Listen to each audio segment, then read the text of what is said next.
మన తండ్రి ఆస్తిలో నీకు భాగం లేదు, స్వాస్థ్యం లేదు, నువ్వు ఎక్కడ చెప్పకుండా చెప్పుకో అని వారి నోటికి వచ్చినట్టు మాట్లాడటం వల్ల ఎంత చాలా వేదంతో బాధతో ఉన్నప్పుడు అల్లని జనం ఆ చుట్టూ చేరి ఎంత దేవుడు దేవుడు అన్నా ఏం చేశాడు దేవుడు నీకు? చూసావు ఎంత అన్యాయం అయిపోతుంది నీకు? అన్నిటికీ దేవుడు దేవుడు అని ఎంతో నీతిగా ఉన్నావు, నిష్ఠగా ఉన్నావు, భక్తిగా ఉన్నావు, మరి ఏది దేవునికి ఏం చేశాడు అని ఈ అల్లరిముఖంతా చేరేటప్పటికి వారితో పాటు యెఫ్తా కూడా కలిసిపోయాడు. ప్రేమ గల దేవుడు యెఫ్తాను ప్రేమించి గిలాదు మీదకి అమోనీయులు యుద్ధానికి వచ్చినప్పుడు వారి తరపున ఎవరూ లేక యెఫ్తా దగ్గరికి కాళ్ళ బేరానికి వచ్చాడు.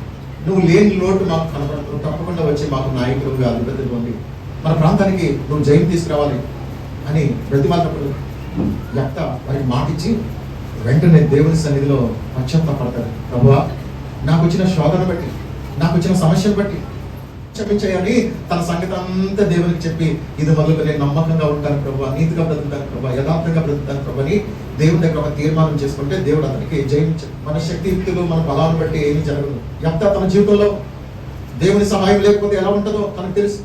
మన జీవితంలో ఆయా పరిస్థితులను బట్టి చిన్న శోధనలు సమస్యలు వచ్చినప్పుడు దేవుని మీద కోపగించుకోకూడదు. చూడండి, అతనికి అవమానం ఎందుకు వచ్చిందంటే తన తల్లిని బట్టి అవమానం వచ్చింది.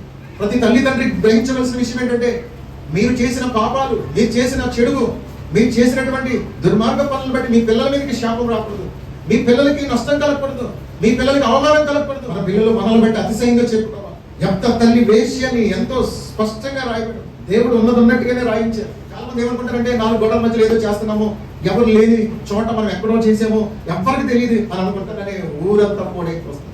ఎవడు ఎంత సీక్రెట్ గా ఏం చేసినా ఒక రోజున పిన్ టు పిన్ మొత్తం అంతా ఓపెన్ అయిపోతుంది.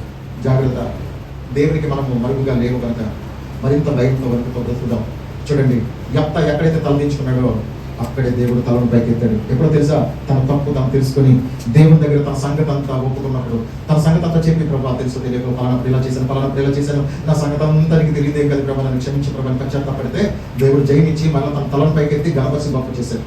ఒకవేళ కొన్ని పరిస్థితులను బట్టి నీకు అవమానం కలిగినట్టుగా శోధనలు సమస్యలు వచ్చినప్పటికీ దేవుడు ఎప్పుడు తక్కువ అంచనా వేయడు. ఆయన సర్వశక్తి గల దేవుడు, భూమి ఆకాశంలో సృష్టించిన సృష్టికర్త అయిన దేవుడు నీ జీవితంలో ఈ అద్భుతాలు సృష్టించగలడు. కనుక అలాంటి దేవునికి మనం లోబడి నమ్మకంగా జీవించడం బట్టి దేవుడు సంతోషించి నీ తలను పైకెత్తాడు. ఆయన గణపరుస్తాడు, గొప్ప చేస్తాడు, నీకు గౌరవప్రదమైన జీవితం ఇస్తాడు.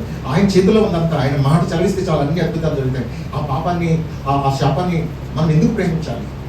ఆయన ప్రేమించి ఆయన మాటను గౌరవించి ఆ ప్రకారం జీవిస్తే దేవుడు నీకు ఎంత గౌరవం ఇవ్వాలో, ఎంత ఘనతని ఇవ్వాలో, ఎంత హెచ్చించాలో, ఎంత పైన పెట్టాలో అంత పైన పెడతారు దేవుడు. చూడండి, పాపం నీకు అవమానం తీసుకుని వస్తే పరిశుద్ధత నీకు ఘనత తీసుకుని వస్తుంది. ఏం కావాలో కోరుకో.